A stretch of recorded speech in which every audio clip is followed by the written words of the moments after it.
My husband always treated me like the failure. After I earned a full scholarship to Harvard Law, on my graduation day, my father announced I'd inherit everything, our family's $57 million company, a brand new Mercedes, and our $7 million mansion in New York. I stayed quiet in the back until a stranger walked in, handed me an envelope and whispered, "It's time to show them who the real loser is." My father wasn't supposed to be at the Harrison charity gala. Nathan had specifically told security that Daniel Morrison wasn't on the guest list, yet there he stood at the microphone, holding an envelope that would destroy 7 years of carefully constructed lies. Before you celebrate the Harrison family's achievements, my father announced to 500 of New York's elite, "Let me tell you about Catherine Morrison." Yes, Morrison, not Harrison, who earned a full scholarship to Harvard Law while her husband told everyone she was a failure. The ballroom froze. Champagne flutes stopped midway to lips. Nathan's hand gripped my wrist so hard I knew there would be bruises tomorrow, his face cycling through confusion, rage, and something that looked like fear. I sat at table 17, the one pushed against the service corridor where Nathan always positioned me at these events, far enough from the main action that I couldn't embarrass him with my supposed inadequacies. But now every eye in the room had found me. Before we continue, if you believe everyone deserves respect regardless of their background or education, please consider subscribing. It's free and helps these important stories reach those who need them.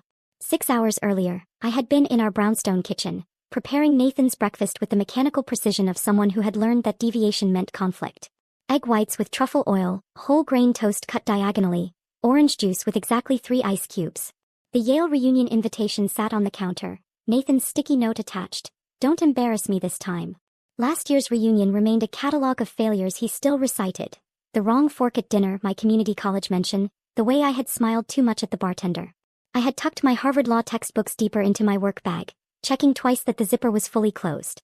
Nathan monitored everything: bank statements, credit card charges, even the mileage on my car. But he hadn't thought to check the storage unit I rented under my maiden name, where I kept my study materials and the laptop I had bought with cash saved from skipping lunches for 6 months. At work, Maria had noticed the crackers again. She always noticed. The medical billing office where we both worked wasn't glamorous, but it was mine. 8 hours where Nathan couldn't reach me, couldn't correct my posture or my pronunciation or my opinions.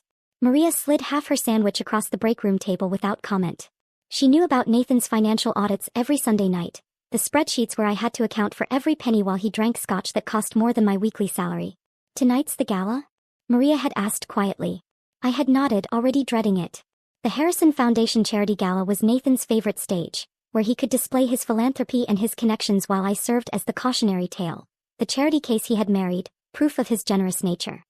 His mother Patricia would be there, ready with her backhanded compliments. His sister Margaret would whisper to her friends while glancing at my dress, the same black one I had worn to every Harrison event for 3 years. The afternoon had crawled by. Each medical claim I processed felt like another bar in the prison Nathan had built around me with his constant diminishment. 7 years of being told I wasn't smart enough, polished enough, bred enough for the Harrison world. 7 years of shrinking myself to fit the narrow space he allowed me to occupy. When I got home, Nathan was already in his study on a conference call. His voice carried through the walls, confident, commanding, the voice of someone who had never doubted his place in the world. I stood in our bedroom looking at the black dress hanging in the closet. The hem needed mending again. The fabric was wearing thin at the seams. But it was the only thing Patricia hadn't openly mocked, calling it appropriate for Catherine's position. I had been sewing the hem when I heard Nathan end his call and dial another number. "Make sure security has the list," he said. "Daniel Morrison is explicitly excluded. I don't need Catherine's father making some scene about his little tech company. The man doesn't understand proper society." My needle had paused mid-stitch. My father had sold his tech company 3 months ago for $57 million. Nathan didn't know. I had been very careful that Nathan didn't know. Just like he didn't know about Harvard, about the scholarship, about the late-night study sessions in a 24-hour diner across town where I memorized case law and wrote papers on justice while he slept peacefully in our bed. The ride to the gala had been typical. Nathan drove his BMW while lecturing me on appropriate conversation topics. "Don't mention your job. Someone asks, you're between positions. Don't discuss politics. You don't understand the nuances. And please, Catherine, try not to look so desperate when you smile. It's unseemly." I had stared out the window at Manhattan rushing by, counting down the months. 6 more months until 7 years. 6 more months until the prenup's most restrictive clauses expired. I had been doing this calculation daily, sometimes hourly, like a prisoner marking time. The Hamptons estate glowed with wealth, every surface designed to remind guests of the Harrison family's superiority. Nathan had immediately abandoned me at the entrance. joining his Yale friends at the bar while I found my place at table 17. Always table 17, always by the service door, always alone except for whichever elderly donor needed a place to rest their feet. I had been sitting there sipping water and watching Nathan perform his success, when the impossible happened. My father walked onto the stage. Daniel Morrison in his simple suit that he'd probably owned for a decade, standing among people who spent more on a watch than he had on his car. But he stood there with the confidence of someone who had built something real, something earned. And then he spoke my name. My real name. Catherine Morrison. The world tilted. Nathan's carefully constructed narrative, 7 years of systematic diminishment, 7 years of being called a failure, crumbled with a single sentence. Harvard Law. Full scholarship. The words echoed through the ballroom like an accusation. Nathan's grip on my wrist loosened as security moved toward the stage, their earpieces crackling with urgent commands. The ballroom erupted in whispers, 500 people processing what my father had just revealed. Harvard Law. Full scholarship. The words hung in the air like an indictment of everything the Harrisons had said about me for 7 years. Patricia Harrison rose from her seat at the head table, her face a mask of controlled fury. She moved through the crowd with the practiced grace of someone who had weathered social scandals before, though probably never one quite like this. Her diamonds caught the light as she gestured sharply to security, trying to regain control of her carefully orchestrated evening. I remembered our arrival 3 hours earlier, sitting in Nathan's BMW as we approached the estate. The dashboard had lit up with a text from Veronica, 3 heart emojis followed by, "Missing you already."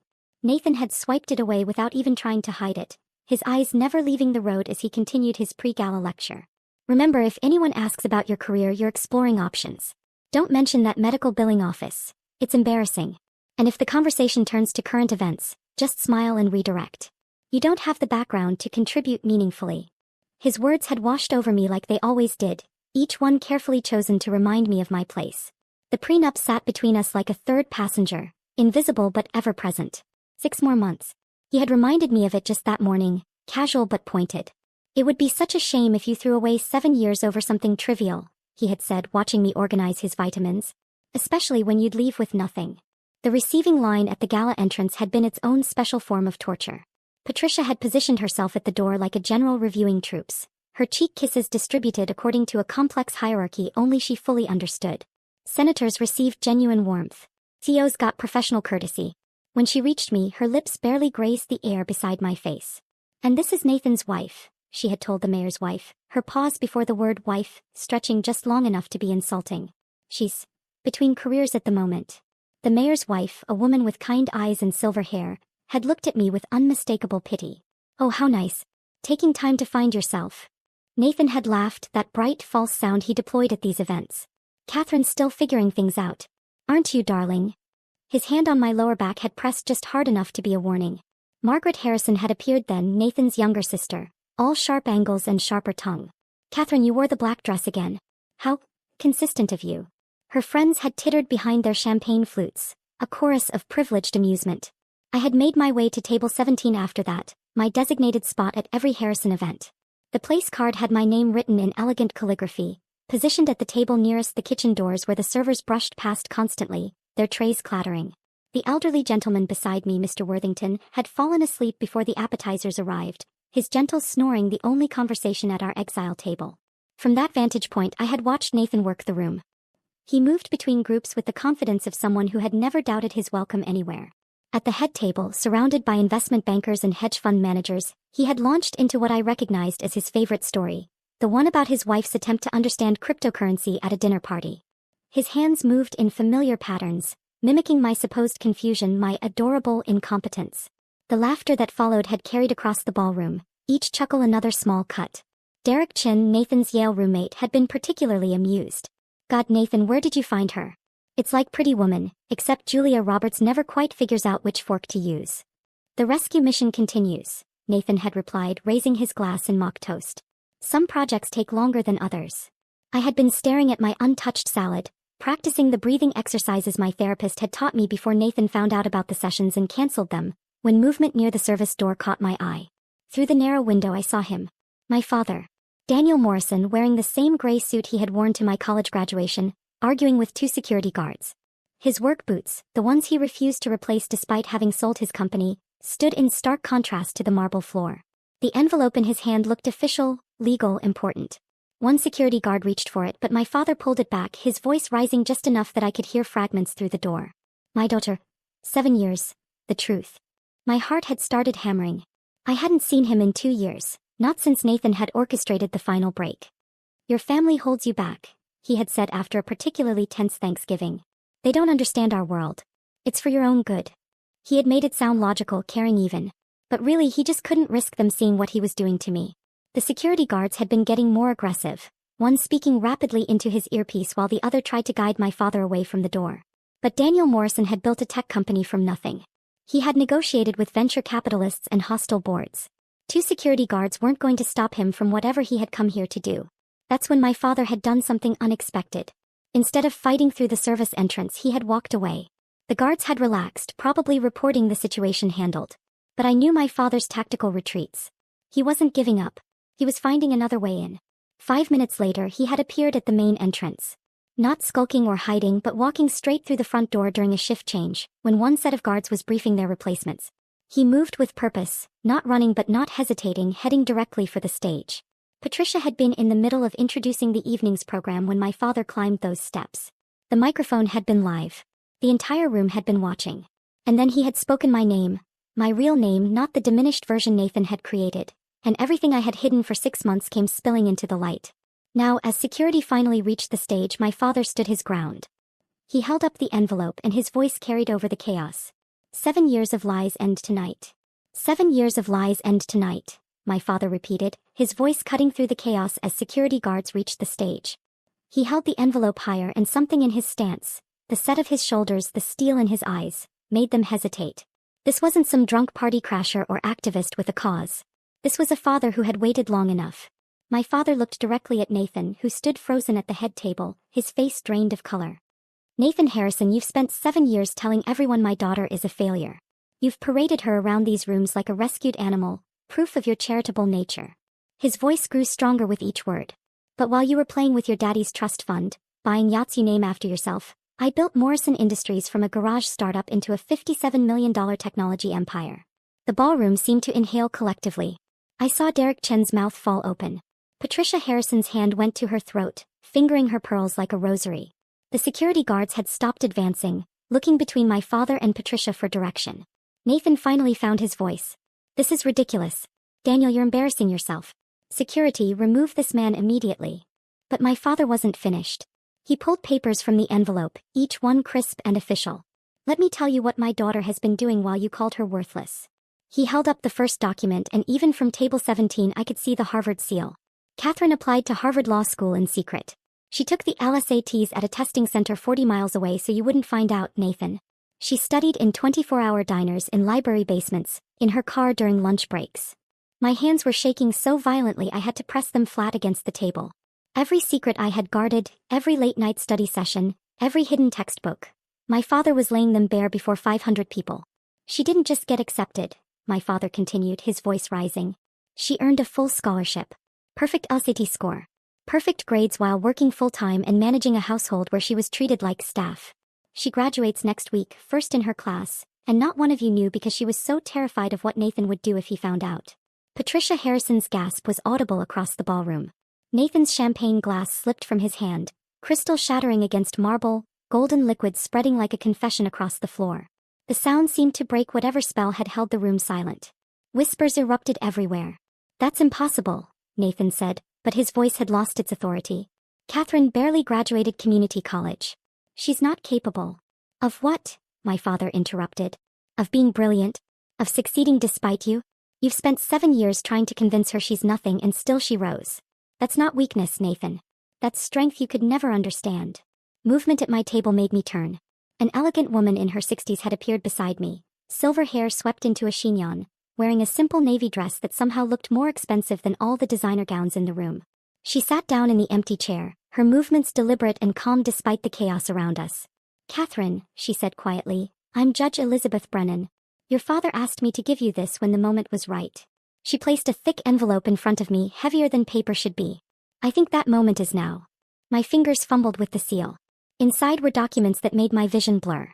Bank statements showing Nathan had lost $2 million on failed investments, money he'd hidden by taking loans against properties he didn't fully own. Email printouts between him and someone named Veronica, planning what they'd do with my jewelry, my grandmother's ring, after the divorce was final. But it was the transcript that stopped my heart. A recorded conversation between Nathan and his lawyer, dated last week. I read Nathan's words: "Catherine is genetic trash. He was never meant for our world. The prenup ensures she gets nothing and she's too stupid to realize I've already filed. I'll keep her thinking she has 6 more months while I move assets offshore. By the time she figures it out, there won't be anything left to divide." Judge Brennan's hand covered mine gently. "Keep reading," she said. The next section detailed Nathan's fraud. False financial declarations, hidden accounts, tax evasion that went back 3 years. Each crime documented, witnessed, notarized. On stage, my father was still speaking. "Tonight, my daughter inherits everything I've built. Morrison Industries, all 57 million. The Manhattan townhouse on East 78th. The entire investment portfolio I've spent 30 years growing." He looked directly at me across the ballroom. "And parked outside is the Mercedes S-Class I bought for the daughter who never stopped fighting, even when the world tried to break her." Patricia Harrison's wine glass fell from nerveless fingers, Bordeaux spreading across white linen like blood across snow. Margaret Harrison was frantically typing on her phone, probably texting their family lawyers, her face pale with the realization of what this meant for the Harrison family image. Nathan had started moving toward me, his face twisted with rage, but Judge Brennan stood, her voice carrying the authority of 20 years on the bench. "Mr. Harrison, I would advise you to stop right there. The prenuptial agreement you've been using to control your wife is void." "That's impossible," Nathan snarled. "That contract is ironclad." "Contracts based on fraud are never ironclad," Judge Brennan interrupted. "Your documented financial crimes, the hidden assets, the emotional abuse evidenced in these recordings. Any court in New York would void this agreement. Mrs. Morrison," she emphasized my maiden name, "is free to leave whenever she chooses. More importantly, given your attempted fraud, she's entitled to significantly more than the prenup would have provided." The room erupted. Voices rose in shock, in gossip, in the gleeful scandal that would feed Manhattan dinner parties for months. I saw reporters pulling out phones, society matrons whispering behind their hands, business partners of Nathan's backing away like fraud might be contagious. Nathan's Yale friends were no longer laughing. Derek Chin had actually stepped behind a pillar, distancing himself from the explosion. The investment bankers at the head table were having hushed, urgent conversations, probably calculating their exposure to Nathan's failed investments. Margaret Harrison made one last desperate attempt. "This is entrapment. You can't just—" "I can provide evidence of everything," my father said calmly. "Every document authenticated, every recording legally obtained. Your brother built his own trap, Margaret. All we did was let him fall into it." I stood up from table 17 on legs that felt like water, holding the envelope full of evidence that changed everything. 7 years of being diminished, of being told I was nothing, and all along I had been becoming everything Nathan said I couldn't be. The envelope's weight in my hands anchored me to reality as I pushed back my chair from table 17. The screech of metal against marble cut through the ballroom's chaos, and suddenly 500 pairs of eyes locked onto me.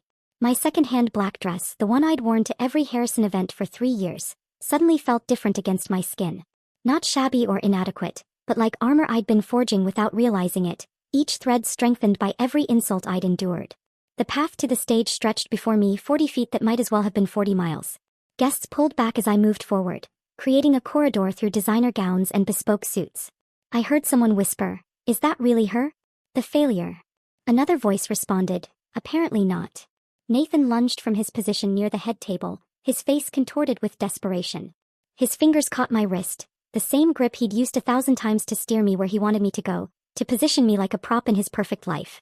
"We need to talk about this privately," he hissed, his breath hot against my ear. "You're making a mistake. You don't understand what you're doing." I stopped walking but didn't turn to face him. The entire ballroom held its breath. "You don't get to touch me anymore," I said, my voice carrying across the silent room. I pulled my arm free with emotion that came from somewhere deeper than thought, from 7 years of suppressed autonomy finally breaking surface. Nathan's hand hung in the air where my wrist had been, and I saw the exact moment he realized he'd lost control.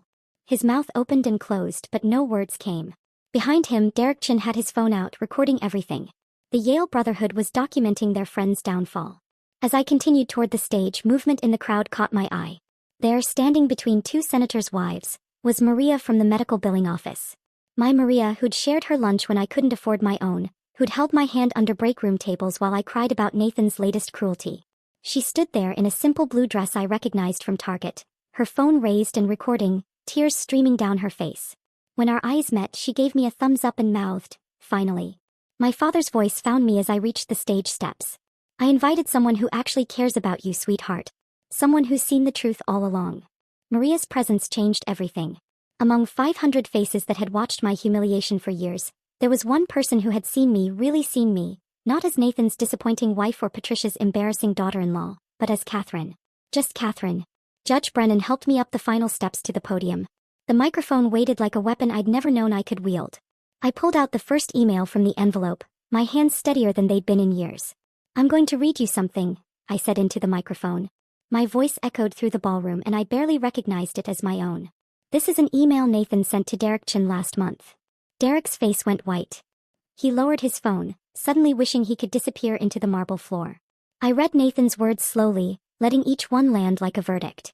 "Catherine is proof that you can't polish trash, but she's useful for now. She cooks, cleans, and asks for nothing. The prenup ensures she'll leave with nothing, and she's too broken down to realize she could fight it. Best investment I ever made. A live-in servant who thinks she's a wife." The ballroom erupted. Not in laughter this time, but in genuine shock. I saw Nathan's business partners exchanging glances, saw them pulling out phones, probably checking contracts and partnerships. One man, a banker named Harrison Wells who'd laughed at Nathan's stories about my incompetence just an hour ago, was already heading for the exit. "There's more," I continued, pulling out another email. "This one's to his attorney, sent 3 days ago. Move the offshore accounts timeline up. Catherine's getting suspicious. If she finds out about Veronica or the hidden assets, we need everything transferred before she can file." Patricia Harrison stood up from the head table. "This is slander. You can't prove." Judge Brennan stepped to the microphone beside me. "Mrs. Harrison, I've authenticated every document. Moreover, the prenuptial agreement your son forced Catherine to sign contains provisions that violate New York state law." She pulled out a copy of the prenup, certain sections highlighted in yellow. Article 7, Section 3 states that even in cases of documented physical abuse, Catherine would forfeit all marital assets. Article 9 invalidates any claim she might have even if Nathan committed fraud. These clauses are unconscionable and void as a matter of law. Margaret Harrison shot up from her seat. "Our lawyers will fight this. You can't just—" "Your lawyers," Judge Brennan interrupted calmly, "are welcome to review my filing with the court this afternoon. Any attempts to intimidate Mrs. Morrison or interfere with these proceedings will be considered witness tampering and obstruction of justice. I'd encourage you to remain silent." Margaret's mouth snapped shut. I saw her fingers flying across her phone screen, probably texting the family lawyers, but her face had gone pale. She knew what this meant. The Harrison family image, built on generations of calculated superiority, was crumbling in real time. I found Nathan's eyes in the crowd. He stood frozen between tables, isolated in a circle of empty space as guests backed away from him like his disgrace might be contagious. "You spent 7 years telling me I was nothing," I said directly to him, my voice steady. "You made me document every penny I spent while you lost millions on failed investments. You made me believe I was too stupid for your world while I was earning perfect scores at Harvard Law. You told everyone I was a failure while I was graduating first in my class." The next document in the envelope was a bank statement. $2 million, Nathan. That's what you lost last year alone, hidden across 14 different investment accounts you didn't think I'd find. You borrowed against properties you don't fully own, committed tax fraud to hide the losses, and all while telling me I couldn't be trusted with the grocery money. Someone in the crowd gasped. Might have been Patricia. Might have been anyone.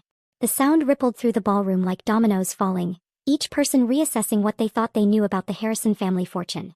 Maria was still recording, still crying, still standing witness to my truth. Behind her, I noticed other phones raised, other recordings being made. By morning this would be everywhere. The carefully constructed image Nathan had spent years building was being demolished in real time, not by my father's money or Judge Brennan's legal expertise, but by his own words, his own cruelty, his own arrogance in believing I'd never fight back. The ballroom had become a theater of Nathan's destruction, and he seemed determined to be both director and star of his own downfall. As I stood at the podium with his financial crimes laid bare before 500 witnesses, Nathan pushed through the crowd, his face flushed and wild. "Those documents are fabricated," he shouted, his voice cracking on the last word. "Catherine doesn't understand complex financial instruments. She's too stupid to comprehend what she's looking at. These are legitimate tax strategies that someone like her could never grasp." I held up another email from the envelope, this one dated 6 months ago. "Then perhaps you can explain this message to your accountant where you write, need to hide the Singapore losses before year-end. Create shell invoices if necessary. Catherine must not find out about the extent of the damage." The Yale contingent began their retreat. Derek Chin was already at the ballroom doors, phone pressed to his ear. Another classmate, James Whitfield, suddenly remembered he had an early flight. One by one, Nathan's brotherhood abandoned him, their Italian leather shoes clicking rapidly across marble as they fled association with fraud. Patricia Harrison remained frozen at the head table, her face a mask of disbelief as she watched her son rage against evidence he couldn't refute. Her hands gripped the edge of the table, knuckles white against the burgundy tablecloth, as if holding on might stop her world from tilting. "This is theft," Nathan continued, spittle flying from his lips. "That money is mine, from my family, my inheritance." "The money you lost belonged to investors," Judge Brennan interrupted calmly. "Some of whom are in this room tonight." A murmur rippled through the crowd. I saw several men in expensive suits pulling out phones, their faces darkening as they presumably checked their portfolios.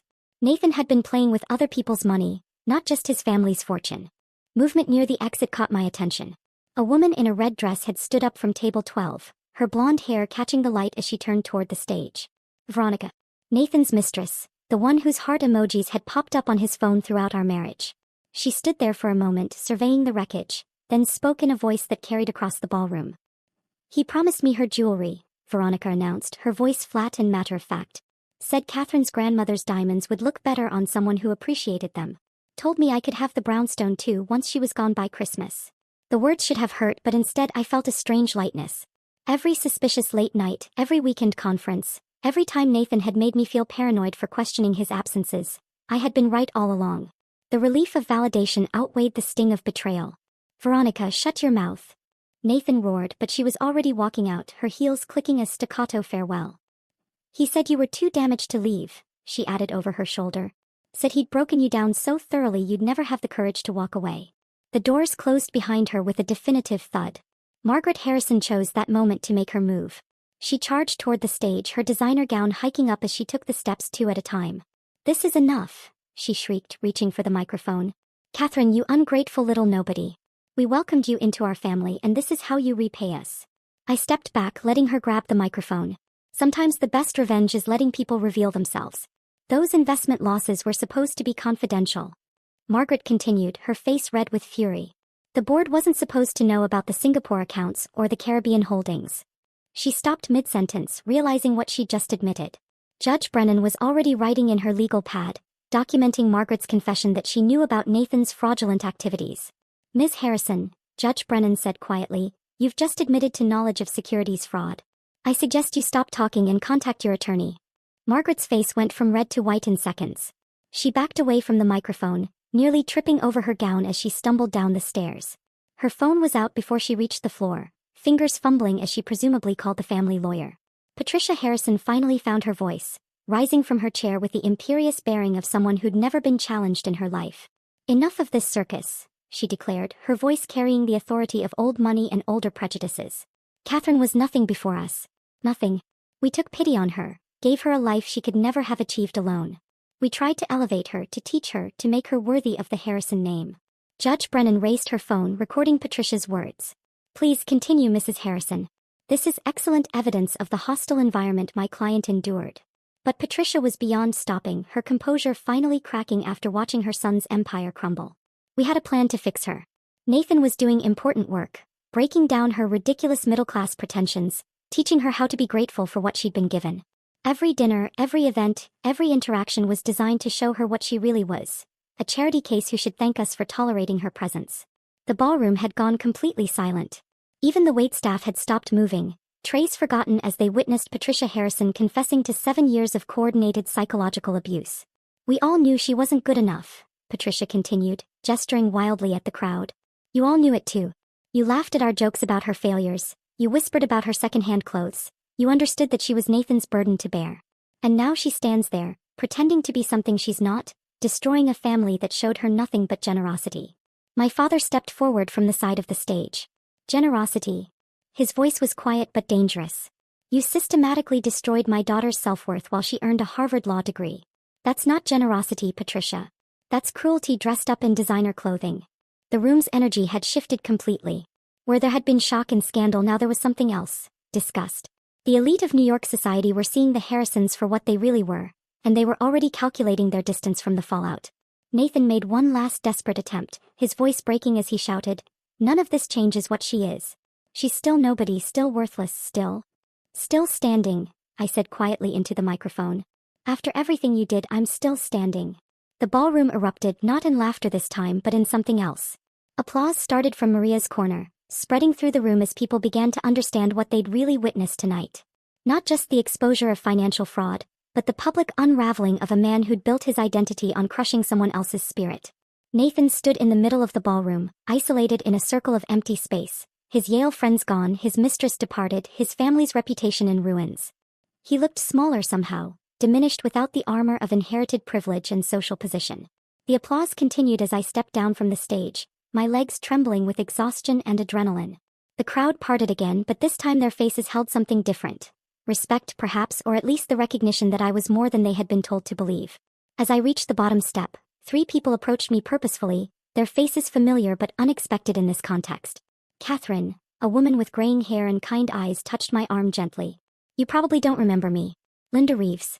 I was head of accounting at Harrison Industries until 2 years ago. Recognition flooded through me. Linda had been at one Harrison company dinner, seated far from the main table like me. Nathan had introduced her dismissively as one of the numbers people before ignoring her for the rest of the evening.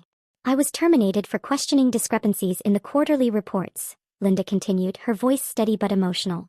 The same transactions you just exposed. Nathan accused me of incompetence and had security escort me out. 23 years with the company, gone in an afternoon. Behind Linda stood 2 men I vaguely recognized from Nathan's office. The younger one, Thomas Chin, had been an analyst Nathan particularly enjoyed humiliating during meetings. The older, Robert Kurtz, had run the Singapore office before it mysteriously closed. We all saw irregularities, Thomas said quietly. When we raised concerns, Nathan destroyed us professionally. Blacklisted Robert from every firm in the city. Spread rumors about my work ethic. Linda couldn't get another position for 18 months. Robert stepped forward, his weathered face serious. We've been documenting everything, Catherine. Keeping records, gathering evidence. We just never had the platform or credibility to expose it. But now, with what you've revealed tonight, our testimony could help ensure Nathan faces real consequences. Linda's hand squeezed mine, and her next words shattered the composure I had maintained throughout this entire ordeal. We all knew how he treated you, Catherine. Every company event, every time you visited the office, we saw it. The way he dismissed you, belittled you, made you small. I'm so sorry none of us spoke up sooner. We were all too afraid of losing our jobs, our reputations. We failed you. The tears came then, hot and sudden, 7 years of suppressed emotion breaking through the dam I had built to survive. Linda pulled me into an embrace, and I sobbed against her shoulder while 500 of New York's elite watched. I didn't care anymore about appearances or propriety. These 3 strangers had seen my pain when the people who claimed to love me had inflicted it. Through my tears, I felt familiar arms wrap around me from behind. My father's voice, steady and warm, whispered in my ear. I've got you, sweetheart. Let it out. You've been strong for so long. I turned in his arms, burying my face against his chest the way I had as a child when the world felt too big and frightening. His suit smelled of the same aftershave he had worn my entire life, a constant in a world that had tried to reshape me into something I wasn't. You never needed their approval, he murmured, stroking my hair while the ballroom watched. Not Nathan's, not Patricia's, not any of these people's. You were always enough, Catherine. More than enough. I should have fought harder to stay in your life. I should have pushed back when Nathan isolated you.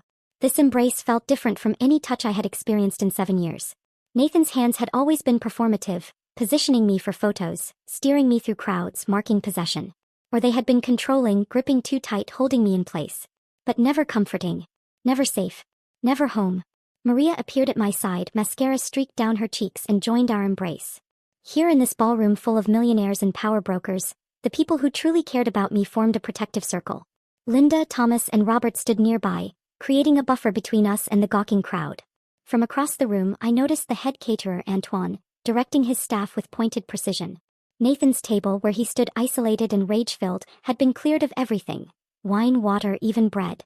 Meanwhile, a server appeared at my elbow with a fresh glass of champagne and a small plate of canapés I hadn't ordered. Antoine caught my eye and winked. Earlier that evening, I had witnessed Nathan berating him about the champagne selection, calling him incompetent and threatening to ensure he never worked another society event. The staff had heard it all, had watched Nathan's cruelty for years, and now they were choosing sides in the smallest but most meaningful ways. Judge Brennan approached our group, waiting patiently until I had composed myself enough to acknowledge her. When I finally met her eyes, she pulled me slightly aside, her voice low and intense. Catherine, I need to tell you something, she began, her professional demeanor softening. 40 years ago I was you. Married to a man who made me feel worthless, who convinced me I was nothing without him. The difference is I didn't have a father brave enough to storm a ballroom. I didn't have evidence of fraud to void a prenup. I stayed. Her eyes glistened with unshed tears. I stayed for 23 years until James died of a heart attack at his desk, still controlling me from beyond the grave through the will he'd crafted. 23 years of my life disappeared into his ego. I went to law school at 51, became a judge at 60, but I'll never get those decades back. She gripped my hands with surprising strength. You're 30 years old, Catherine. You're brilliant, accomplished, and about to graduate from Harvard Law. You have your whole life ahead of you and you're free. Do you understand what a gift that is? You're braver at 30 than I was at 50. Her words hit me with physical force. Around us, the gala continued its chaotic unraveling. Security guards were escorting Patricia and Margaret Harrison out while they shouted about lawsuits. Business associates of Nathan's huddled in corners, their phones pressed to their ears as they presumably tried to distance themselves from the scandal. But in my small circle of unexpected allies, time seemed to pause. Don't waste another minute feeling guilty for saving yourself, Judge Brennan continued. Not 1 minute. Men like Nathan, families like the Harrisons, they count on our guilt, our need to be polite, to be understanding. They weaponize our empathy against us. But tonight you turn their weapons back on them. That takes courage most people never find. Judge Brennan's words still echoed in my mind as the ballroom descended into controlled chaos around us. Security guards were attempting to restore order while guests either fled the scandal or pressed closer to witness more drama. In the midst of it all, I noticed Nathan had disappeared from his isolated spot near the abandoned head table. Where did he go? Maria asked, scanning the crowd nervously. Before anyone could answer, a server approached our group. Mrs. Harrison, he said quietly, and I almost corrected him before realizing old habits die hard. Your husband went toward the library. He seemed agitated. My father stepped forward protectively, but I placed a hand on his arm. I need to face him one more time. Alone. Absolutely not, my father said firmly. Catherine, he's desperate and dangerous. Maria and security can wait outside the door, I said, pulling out my phone and starting the voice recording app. I need him to say what he really thinks when there's no audience. I need that closure. Judge Brennan nodded slowly. Get him on record. Anything he says now could be crucial for the divorce proceedings. The library sat at the far end of the estate's east wing, its mahogany doors closed but not locked. I could hear Nathan inside, glass clinking as he poured himself something from the bar. Maria positioned herself in the hallway with 3 security guards, all of them recording on their phones as I pushed open the door. Nathan stood by the window, a tumbler of whiskey in his hand, his bow tie undone and hanging loose around his neck. He looked smaller somehow, diminished without his audience and armor of superiority. When he turned to face me, his eyes held a wild desperation I'd never seen before. Catherine, he said, his voice attempting charm but landing somewhere closer to pleading. We can fix this. All of it. Just you and me, we can make this go away. I stayed near the door, my phone recording in my hand. There's nothing to fix, Nathan. He moved closer, switching tactics with the fluidity of someone used to manipulating situations. I'll give you a generous settlement. $3 million. Gish. Tonight. All you have to do is go back out there, tell them it was a misunderstanding and sign an NDA. We can divorce quietly in 6 months and you'll be set for life. $3 million. I almost laughed. You lost $2 million last year alone. Where exactly would this money come from? His face darkened. Don't act smart with me. You don't understand how money works at this level. I have resources you couldn't even imagine. Offshore accounts in the Caymans, Switzerland, Singapore. Places your little community college education never taught you about. You mean the illegal accounts you've been hiding from the IRS? I kept my voice steady, watching him realize he'd just confessed to tax evasion on recording. Nathan lunged forward, his hand clamping around my wrist with bruising force. You're nothing without me, he snarled, whiskey breath hot against my face. Nothing. I made you. I gave you a name that meant something. Without me, you're just another nobody with a worthless degree from a school that only accepted you out of pity. The pain in my wrist was sharp, but I didn't pull away. Instead, I looked him directly in the eyes. Harvard accepted me on merit, Nathan. First in my class. And you know what's funny? You're the one who's nothing. Without your family name, without inherited money, without people you can step on, who are you? He raised his other hand as if to strike me, but I spoke calmly and clearly. Maria is right outside that door with 3 security guards and they're all recording this. Nathan's hand froze mid-air. His face cycled through rage, fear, and finally a kind of broken desperation. He released my wrist, stumbling backward. I pulled off my wedding ring, the modest band he'd complained about for 7 years. You spent $3,000 on this ring and acted like it was a fortune, I said, setting it on the library desk. You spent more than that on dinner last week with Veronica. This was never about money, Nathan. It was about respect. Something you never gave and never earned. The library door burst open. Patricia Harrison stood there, her makeup smeared, her perfect composure finally shattered. She looked between Nathan and me, then rushed to her son. "Catherine, please," she said, her voice breaking. "Don't destroy us. The family name, the company, everything we've built." "Everything you've stolen, you mean?" I kept recording, watching Patricia's face as she realized the trap she was walking into. "We didn't steal anything.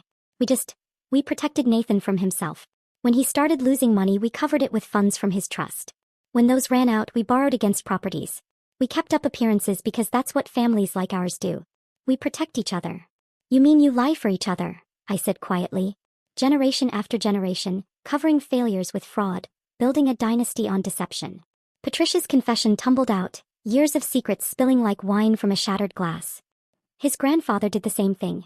Lost everything in the 80s, rebuilt with questionable loans. Richard covered his father's debts with insider trading. And we covered Nathan's losses because that's what Harrisons do. We survive. Nathan grabbed his mother's arm. "Shut up. Stop talking."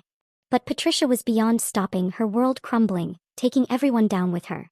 "We knew about Veronica, about the hidden accounts, about the prenup violations. We knew he was planning to leave you with nothing, and we helped him structure it. All of us. Margaret, Richard, me. We're all complicit." I looked at both of them, this mother and son who had made my life misery for 7 years, and felt something I hadn't expected. Pity. They were prisoners of their own making, trapped in a cycle of lies that went back generations, each one covering for the last, none of them ever learning to stand on their own merit.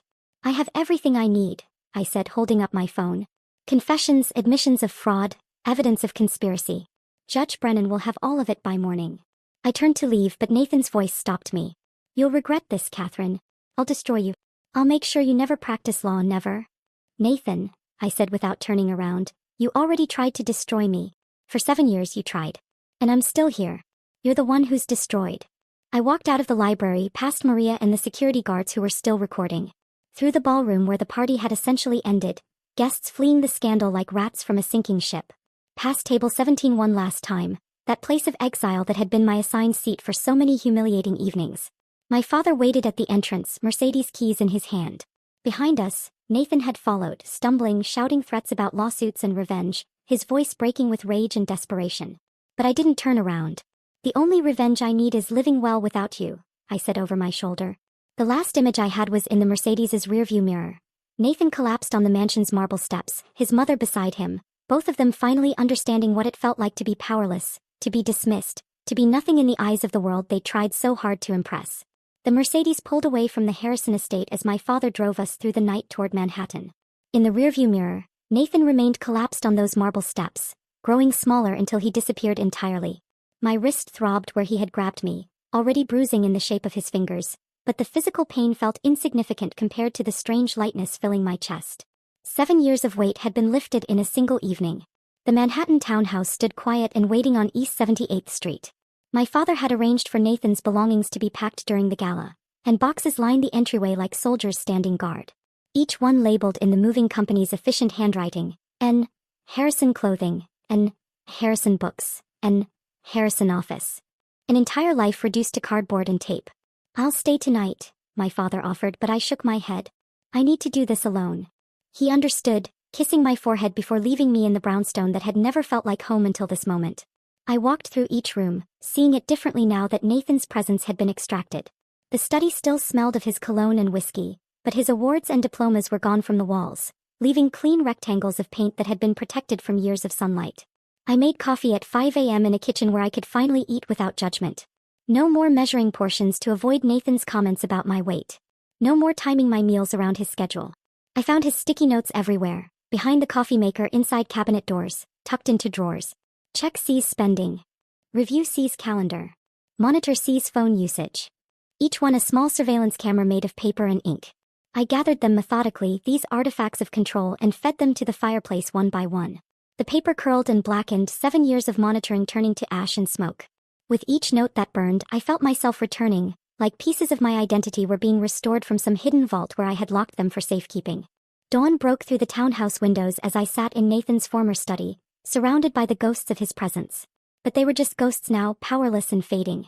1 week later, I stood backstage at Harvard Law School, my graduation gown perfectly pressed, my valedictorian speech typed on cards I didn't need. Through the curtain I could see the auditorium filling with families, their cameras ready, their pride palpable. My father sat in the front row beside Maria, who had taken the day off to be here. Judge Brennan sat with them, having become something between a mentor and the mother figure Patricia Harrison had never been. When they called my name, I walked across that stage differently than I had ever walked before. Not shrinking, not apologizing for my presence, not making myself smaller to avoid attention. The dean handed me my diploma, whispering, "Your story reached a lot of us, Ms. Morrison. Thank you for your courage." At the podium, I looked out at hundreds of faces. My classmates who had no idea I existed until last week when the news broke. Professors who were still processing that their top student had been hiding in plain sight, families who had come to celebrate achievement and success. 3 years ago, I began, my voice clear and steady. I started this journey in secret, studying in basements and diners, terrified that someone would discover I was reaching for something beyond my assigned role. I was told daily that I wasn't intelligent enough, sophisticated enough, bred well enough for success. The auditorium was silent, everyone understanding the weight of what I wasn't saying directly. But here's what I learned in these halls. Intelligence without empathy is just sophisticated cruelty. Power without accountability is theft wearing a three-piece suit. And success built on breaking others down isn't success at all. It's failure dressed in designer clothing. I never mentioned Nathan's name, but everyone knew. The story had spread through legal circles, through social media, through whispered conversations in law firms across the city. The Harrison heir who had lost everything in a single night to the wife he had called worthless. To my fellow graduates, I leave you with this. The law isn't just about winning cases or maximizing billable hours. It's about justice, even when, especially when, that justice is personal. It's about standing up for those whose voices have been silenced, whose worth has been questioned, whose existence has been diminished by those who confuse inheritance with achievement. The applause that followed felt different from the applause at the gala. This wasn't scandal or shock. This was recognition, respect, and something that felt like hope. 2 months later, I walked into Morrison Industries as its new CEO. The building my father had built from nothing now bore my name on the office door. My first act was implementing profit sharing for every employee. The janitor who cleaned offices at night would benefit from the company's success just as much as the executives who worked in those offices. Maria stood beside me as the new head of human resources, her desk in an office with windows, her salary triple what she had made at the medical billing company. "I still can't believe this is real," she said, looking out at the Manhattan skyline. "It's real," I assured her. "We're going to build something different here." Thomas Chin, one of the former Harrison Industries employees who had approached me at the gala, became our new CFO. Linda Reeves returned as head of accounting. Even Antoine, the caterer from the gala, was hired to manage our corporate events. Every person who had shown me kindness when I had no power now had a place in this new world we were creating. The foundation was Maria's idea. Table 17, from the margins to the center. A fund for women escaping financial abuse, women whose worth had been systematically destroyed by those who claimed to love them. The first scholarship recipient was a woman named Sarah, whose husband had hidden her acceptance letter to nursing school. She cried in my office as I handed her the check that would change her life. 6 months after the gala, an envelope arrived through my lawyer. Nathan's handwriting, shaky but familiar. I opened it in my office, Manhattan spread below me, my new life established and thriving. "Catherine," it read, "I know I have no right to contact you, but I had to try. I've lost everything. My family cut me off. The fraud charges destroyed my reputation. Veronica left the day my accounts were frozen. I'm working at my uncle's car dealership in Newark, living in a studio apartment above a dry cleaner. I'm not asking for forgiveness. I'm asking if we could start over. If I could prove I've changed. Please." I held the letter for a long moment, this artifact from a life that felt like someone else's story now. Then I filed it away, not out of cruelty but as a reminder. Sometimes the best revenge isn't destroying someone. Sometimes it's letting them live with the consequences of who they chose to be while you become everything they said you couldn't. Outside my window, Manhattan pulsed with life and possibility. Table 17 was just a memory now, but the strength I had found there, in exile, in silence, in survival, that strength had built an empire. If this story of revenge and redemption kept you captivated until the very end, hit that like button right now. My favorite part was when Catherine stood at that podium, reading Nathan's own cruel emails to 500 witnesses who finally saw the truth. What was your most satisfying moment? Drop it in the comments below. Don't miss more powerful stories like this. Subscribe and hit that notification bell so you never miss an upload.